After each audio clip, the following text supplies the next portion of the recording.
Hello, my name is Aime, and today I'm going to talk about Feminism in USA, Evidence 2. This is a quote by Elizabeth Cady Enston, and it says, "I will have girls reward themselves, not as an adjective, but as a noun." This is the index.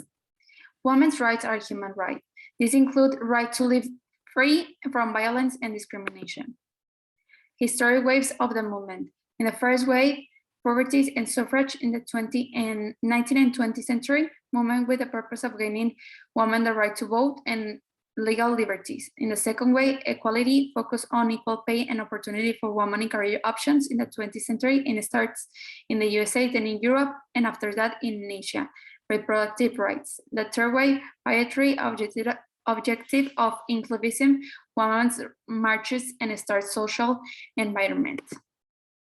In the first wave, National Women's Suffrage Association was established in America with the purpose of the association was to fight for the right to vote for women. Women were considered as a second-rate citizens at that time, so women demanded legal and political equality. Debates and discussion in the first Women's Rights Convention in July of 1948 in Seneca, Florida, New York.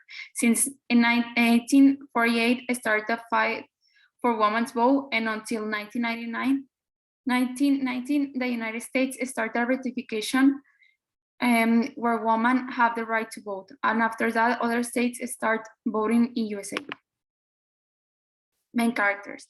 This is a newspaper in the suffrage, and it says that instead of two national associations, there will either be both one.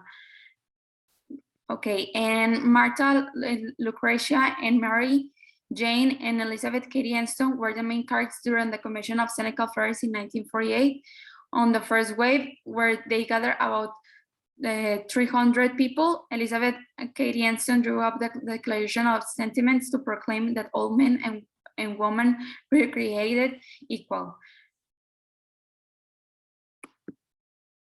In the second wave, women also wanted education and economic equality. So the second wave starts and they separate in two, liberals and radicals. In the liberal, we have basically the rivals of the demands of the first wave, but also expanded to economical and educational equality. Also, the National Organization for Women in 1966 to end social and economic discrimination of women.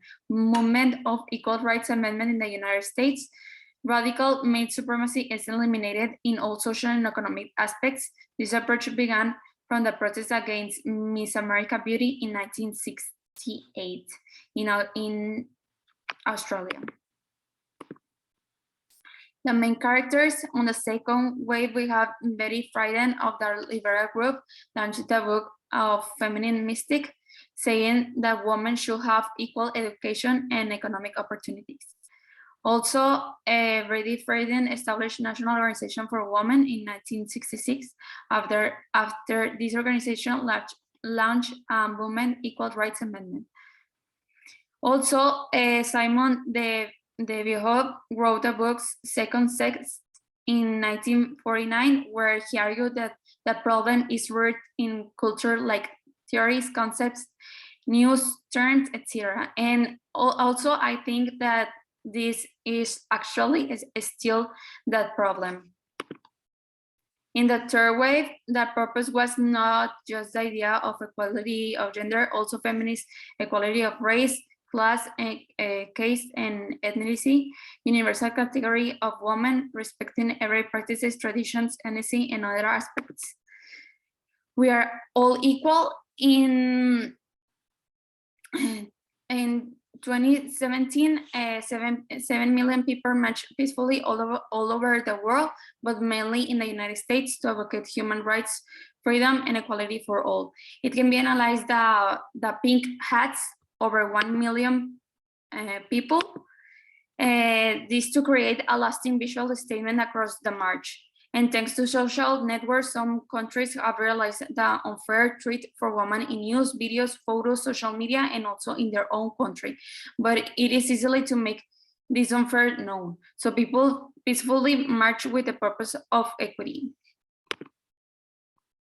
The fourth way they say, like in some countries, is still existent and is by internet activism, and is still increasing as increase of global internet use.